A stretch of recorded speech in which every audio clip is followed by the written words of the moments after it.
My word, what is happening here? It looks like there's been a plumbing leak somewhere, but of course there has not been a plumbing leak because it's been raining outside. And they have gotten done with framing everything on the outside. They got the OSB plywood on. They have the roofing plywood on. They've got everything pretty much ready for an inspection. They've already got all of the stuff done here. They've done a lot of pickup framing. I just made a video of different things that they had to do getting ready for inspections and stuff, but this video is not going to be about that. It's going to be about the next steps. What are the next steps? And what are the scheduling and stuff? Okay, so if you want to watch this video, that's what it's going to be about. Okay, so I don't know how I'm going to present all of this stuff. You might want to get pad and paper out. If you're a contractor in the making, you might learn some stuff. If you're a subcontractor, you might learn a few things. If you're an owner builder, you might learn a few things. If you're a home flipper, you might learn a few things. And I'm going to be talking about scheduling. I am out here freezing my booty off. My hands are really super cold. I can hardly hold the video camera, but I'm here. Everybody has gone for the day. The framers have gone for the day. I think the plumbers were here today too. And I'm going to talk about a little bit of scheduling, because as you can see, it's been raining. The first bit of winter has come, okay? And this is what your place is going to look like at your first rain if your roofing has not been installed yet for your tile roof, for your concrete roof, for your asphalt shingles, whatever. You're going to have to decide on that. What kind of roof are you going to have? And here I'm just walking through here. This is what you're going to be in for until you get it dried in. What I mean by dried in is you got to have your Tyvek paper, your home wrap building paper on the outside of your house. You got to have your doors in, your sliding glass doors in, your windows in, your front door in.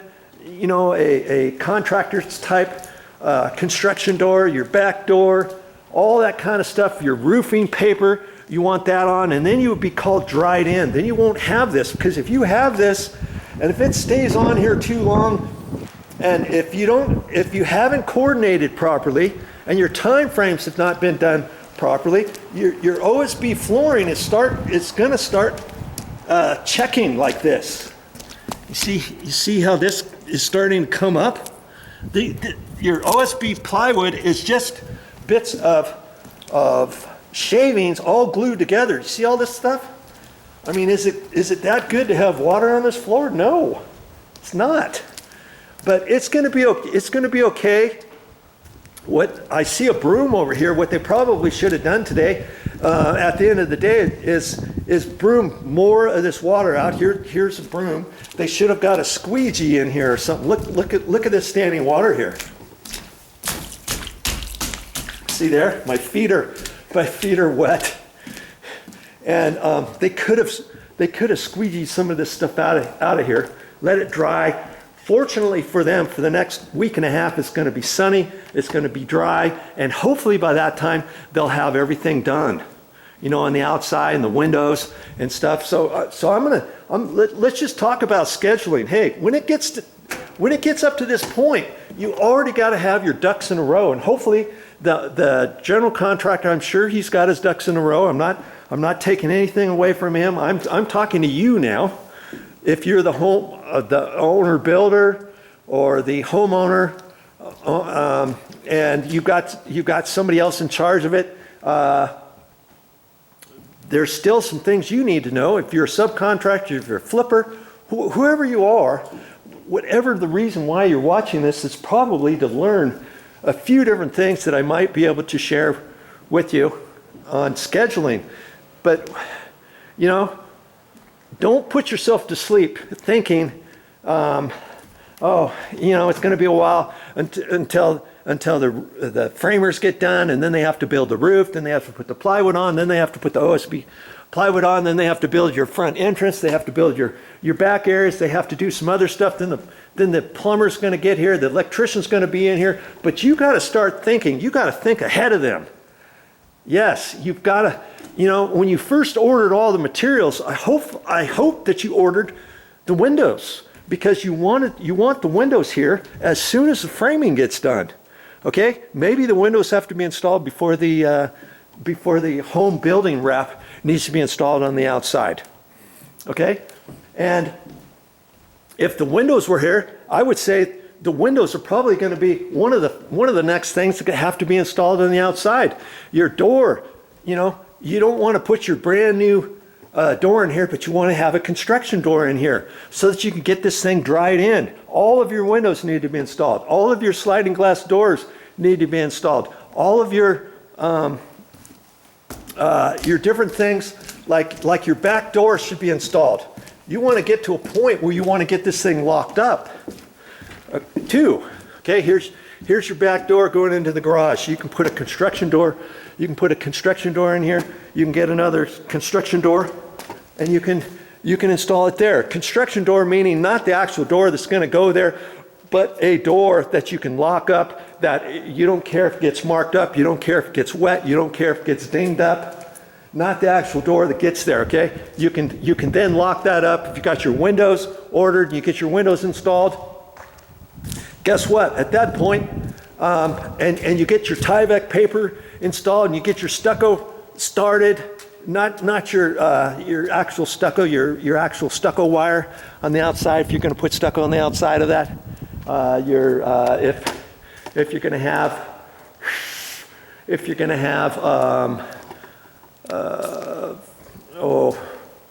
insulation panels behind the stucco, something like that, you can get it all starting to wrapped up. Then you can start thinking, you know, most garages don't have as many garage doors as these, okay? Here's a 4-car garage, boom, boom, boom, boom, and then this one has another garage door here so that they can drive all the way through there. Isn't that pretty cool?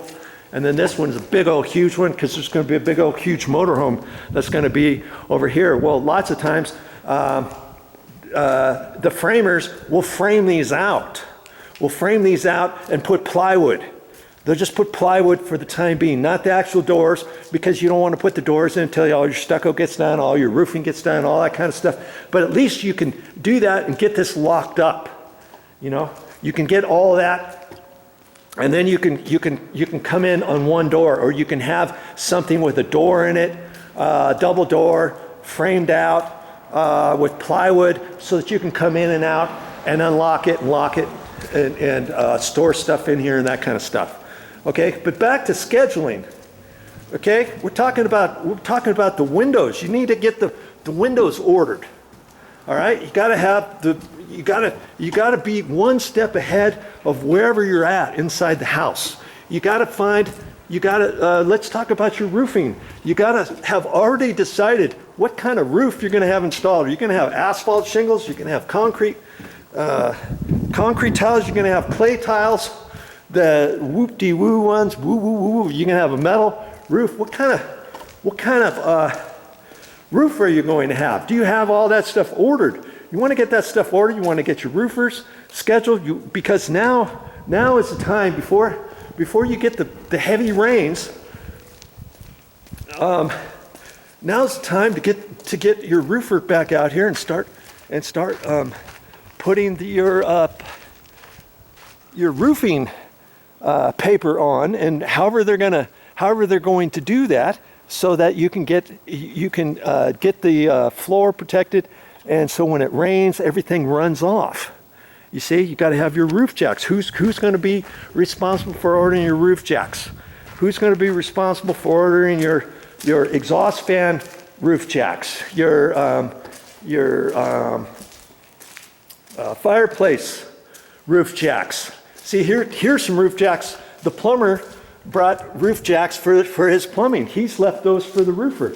What about for the exhaust fans for your bathrooms, for your laundry area? And what about for if you got a fireplace, and if you have a gas fireplace or you have something like that, what about for that? If you've got a hood, range hood, for the kitchen, like this one here, okay, it goes up, it's kind of dark in here, and you've got to have a roof jack for that, okay? And so who's responsible for all the roof jacks? And then I'm going to take you back outside because we're going to talk about the stucco now. If you have stucco, or if you don't have stucco, what are you going to have on the outside of your house? Because there's going to be certain areas, depending on your roof, that maybe you got to get up there and install some stucco, or see in that area, see that little wall section? If there's stucco going up there, when is the stucco going to be installed? Okay, see up in there where there'll be stucco, or there'll be siding, or there'll be something there above your roof line. See up in there where your roof is, what's going to go on the side of the walls and on the front of the walls and up underneath, up here, because you have all that. If you're going to have stucco up there, you've got to decide that too. Let's just say if that's going to be stucco, okay? Okay, now the question is, on the stucco, is that stucco going to be installed before the roofing material, or is it going to be installed after you get the roofing done? If the roofing is going to be installed first, who's going to be responsible for masking off and putting plastic off on the roof before the stucco goes in? Do you see what I mean? You've got to have all that figured out. And to talk about stucco even further, are you going to go with a stucco with a color coat? That on the finished coat of the stucco, they mix up the color that you want to have put on your walls, okay? And if you end up doing something like that, you've got to decide, okay, what's your color? And if you're going to do it that way. But some stucco guys, they'll put a stucco color coat on there, but then other guys will put regular stucco, and it'll be like a smooth finish, and then they'll have painters coming in here, and a painter will paint over the raw stucco. So you've got to figure out exactly which way you're going to do it, because it's going to be affected up above, where your stucco is going to go up above in certain areas where you've got your roofing involved. You've got to have all these things decided, because that's going to kind of affect your scheduling on who does what and when, where, how, why, and that kind of stuff, okay? So because that's going to be a big deal. Because if I was the roofer and I would install a brand new roof and the stucco guys came after that, what happens if the stucco guys don't cover that properly? What happens if the raw concrete gets on your asphalt shingles or on your concrete tiles or your clay tiles and stains your tiles? Let's say, who's responsible for that? What if the stucco guys are up there and they get up there and they crack some of your tiles, your concrete roof tiles? Who's responsible for that? Who's going to go back there and pay for that? And if your tiles get stained and marked up, who's going to pay the roofer to fix all that stuff? You see what I mean? So you've got to have all that stuff figured out, because here's the other thing. You want to get everything dried in, right?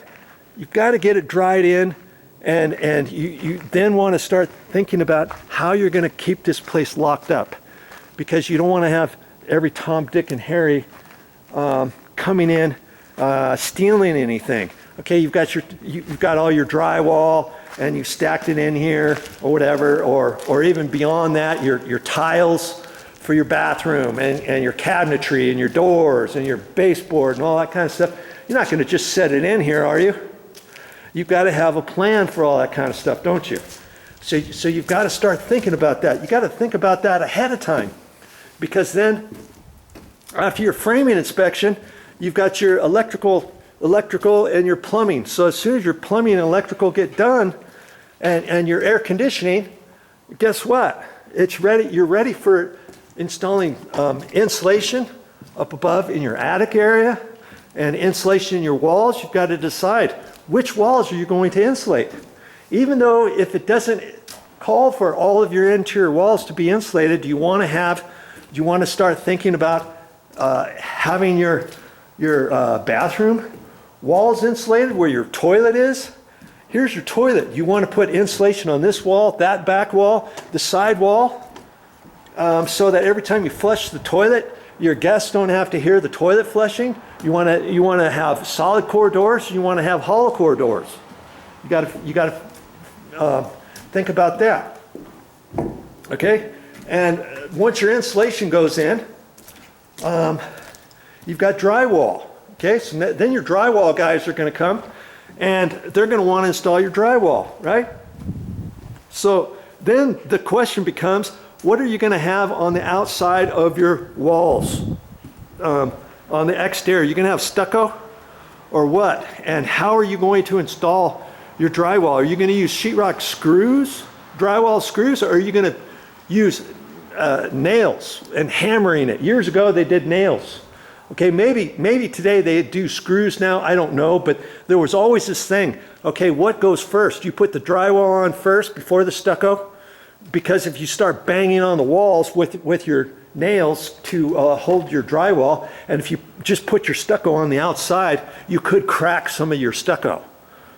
You see what I mean? Because you're banging on the walls. And so years ago, I think they used to install the drywall first before they did the finish coat of the stucco. They might have done the scratch coat of the stucco, the first coat of stucco. Then you've got to decide in your stucco how many layers of stucco. Are you going to do 3 layers? Are you going to do 2 layers with the foam board insulation in there to give you more of an insulation factor? What are you going to do? You've got to decide all that kind of stuff so that you can formulate a plan on how you're going to get your inside done. Because guess what happens after drywall? You get your sheetrock nail inspection. I don't know if residential you have to get a nail inspection or not. They call it a nail inspection, but even if you put screws in your drywall, okay? But I know in commercial, I did commercial for years, we had to have a screw inspection before we could get the tapers out. So see, after you get your drywall done, now what? That's the $100,000 question, Joe. Do you know the answer to that? You can't just get your finish tapers in here if you don't have heat. Guess what? If you don't have heat. So, which means you've got to start thinking ahead, don't you? You've got to start thinking, when is your heating and air conditioning system going to be installed? When is your heater, your gas meter going to be installed? Do you have your actual line installed for your gas meter? And before we saw that they had already they had already dug a line and they installed their gas line in here from before. Okay, and it goes all the way out there. Is that hooked up yet? And then you've got to look and see where the meter is going to be installed. And I have a feeling, I'm pretty sure the meter is going to be installed over here. And there's no meter installed yet, right? Here's where the gas goes in right here. Here's the main pipeline that goes all the way over that way. Okay, and that's where the gas meter is going to be installed. Well, until that gas meter gets installed, you're not going to have any heat in here, are you? And so when the drywallers get here, and if you're not doing it in the middle of summer, which we know this isn't in the middle of summer, we're in towards the end of October here, and it's going to be cold for the rest of the time that they're here building here and installing the drywall. You don't want to get the drywallers here and start putting mud on the walls.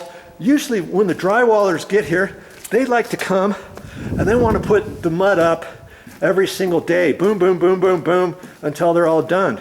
Well, in between each coat, you've got to let it dry. Okay? So when you do your taping mud, you want the tapers to come the next day to put the topping mud on. You do a taping, you do a taping coat, a topping, skimming, sanding, spray texturing, or if you're not spray texturing, if you're doing smooth wall, then you get the guys in here and they do it by hand and they go over the entire walls. Okay, with smooth wall. You're talking 4 or 5 day, week and a half process, but you want the tapers want to come out here every single day. And in between each coat, each coat has to dry 100% before they put the next one on, because when it dries, it shrinks.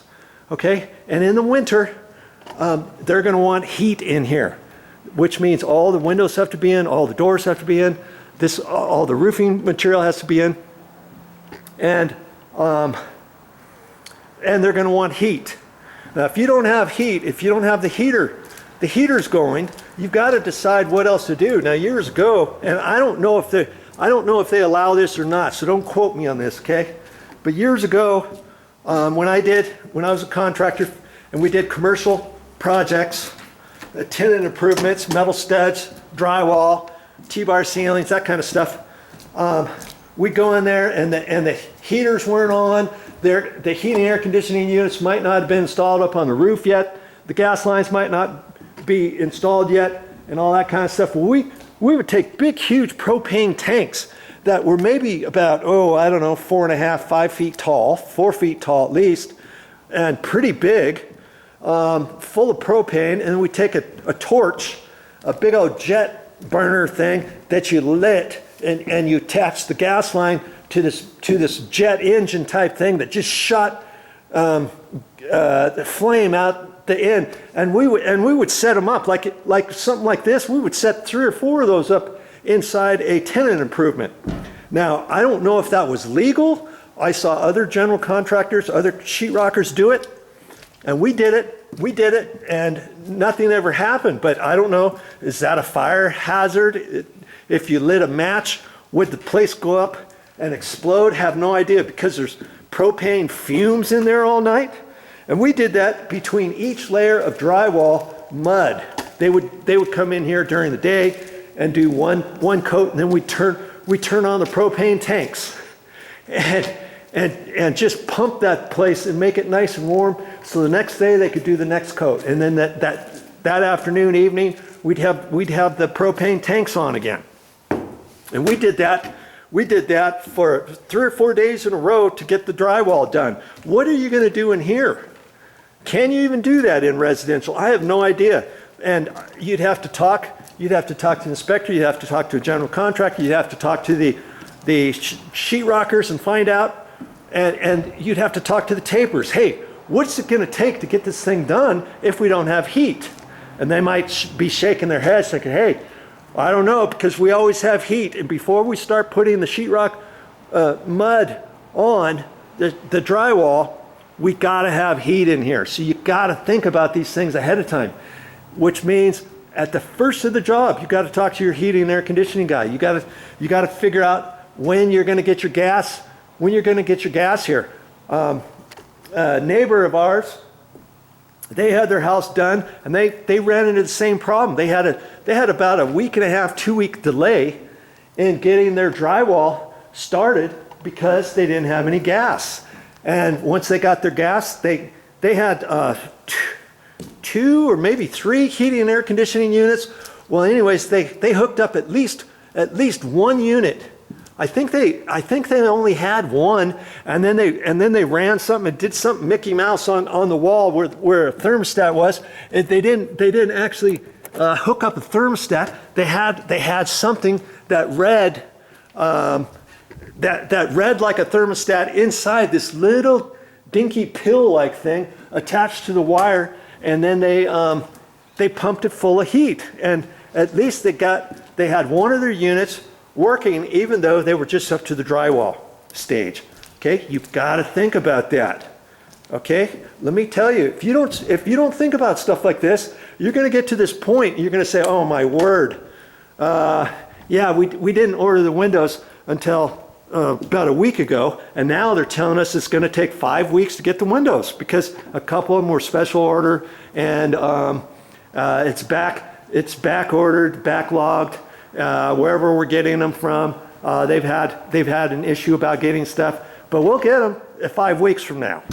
And you're like, well, we can't wait 5 weeks. What? Well, maybe you're going to have to wait 5 weeks. Maybe that delays you getting the drywall done. Of course, if it delays getting the drywall done, guess what? It delays you from getting the painters done. It delays you, for after the drywall gets done. It delays you for getting the finished carpentry carpenters in here to install the doors and frames and the trim and all that kind of stuff.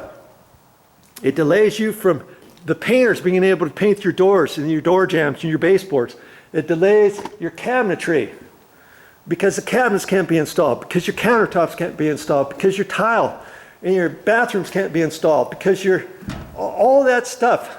Boom, boom, boom, boom, boom. So if you get one delay upon a delay, it throws your whole entire schedule out. What if you got a construction loan on this thing? Now it extends your construction loan. You weren't planning for all these delays, and now you're going to have to pay for 4 or 5 more months of construction loan interest that you weren't planning on. You were planning on having that be part of your profits. Well, now that just went out the door, and hopefully you get some profits at the end if you're going to sell this at the end. But it's going to take you another 5 or 6 months to get done with this if you get delay after delay after delay. You see what I mean? So you got to have your ducks in a row. You got to be able to think ahead of everything. When they're installing a drywall, you already have to be thinking about your cabinets, your countertops, your finished fixtures, your appliances, all that kind of stuff. You got to be on top of it.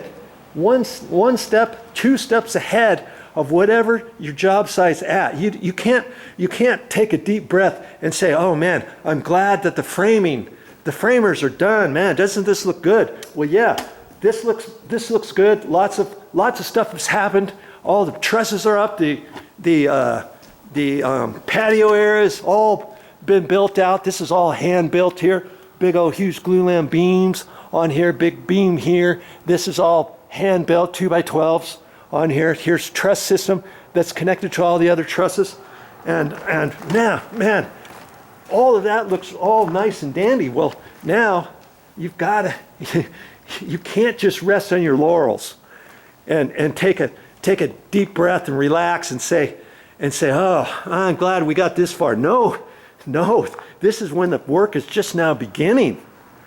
You've got to think about all this stuff. You've got to have everything scheduled, okay? You can't have any delays. Have your electrician say, oh, I'm behind a week somewhere else, so I can't get over here until next week. I know you wanted me to be here this week, and I told you it would be a week to get the framing, to get the electrical inspection, but it's going to take another week after that. You've already told your drywallers that you were going to be ready for drywall in a week. Now your electrician's saying, nope, it's going to be 2 weeks, not 1 week. So now you've got to call your drywall guys back and saying, I don't need you here in a week, I need you here in 2 weeks. And they might say, well, hey, you told us a week. We're planning on installing all the drywall, and it was going to take 3 or 4 days to install all this drywall. It's such a big job and stuff. But we had it all figured out. We're going to have it done in a week. And now you're saying 2 weeks, and in 2 weeks, we're supposed to be somewhere else that we've already committed to. and we have to do that work because it's for a certain bigwig, and we can't say no to that. We've got to do that. So we got to put you on hold for another 2 weeks after that. So instead of you thinking that the drywall is going to be done next week, guess what? It's not going to be done for 3 weeks or 4 weeks from now. And now that puts your painter back. It puts your finished carpentry guy back. It puts your cabinet guys back. It puts your countertop guys back. It puts your tile guys. Oh man, depending on your flooring, if you're having travertine installed in here, if you're having tile in your bathrooms, quartz tile or whatever kind of tile you're going to put on the floors. Lots of times those guys are high in demand. You can't just switch things off from them. And plus, depending on what tile is going to be ordered, hey, is that tile in stock? Are we on schedule with that? Are we on schedule with you guys coming out here? Are we on schedule for the cabinets? All of these things. You can't just order something and then think that it's going to come in exactly when you want it, because let me tell you, it never, ever, happens that way. That's why when you're a general contractor, you got to think about all this stuff. Even if you are paying a project manager to be out here on the job site all the time, he's got to be on top of everything.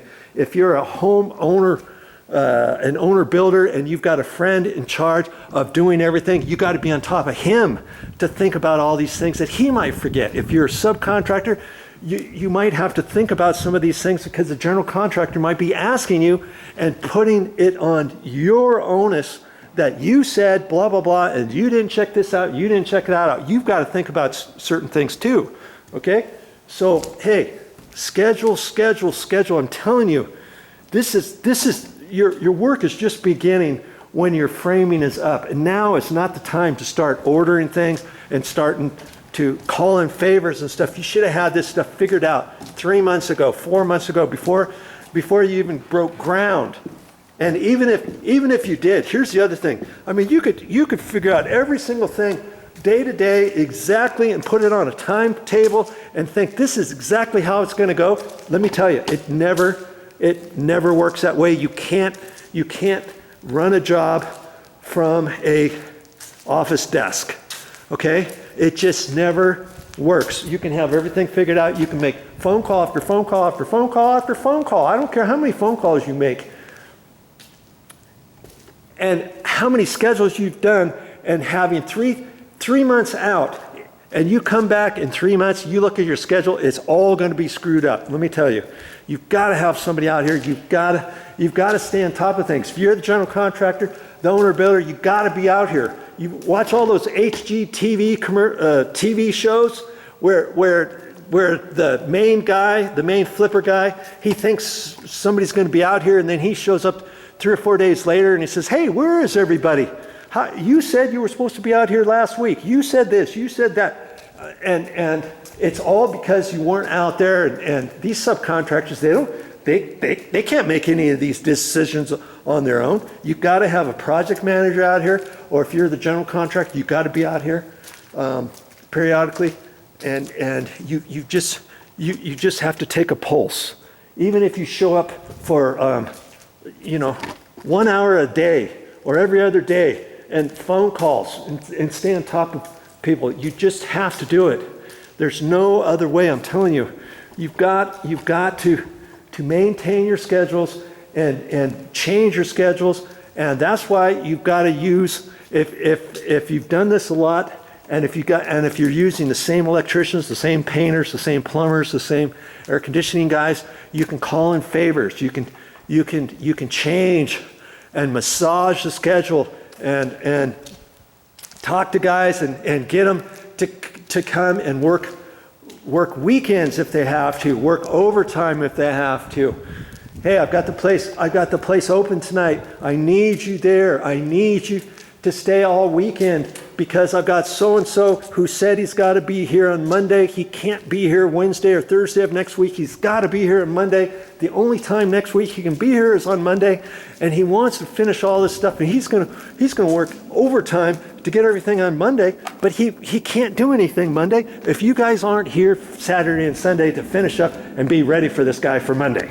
You see, it's stuff like that that's gonna happen, and you've gotta be ready for it. I'm telling you, it's coming.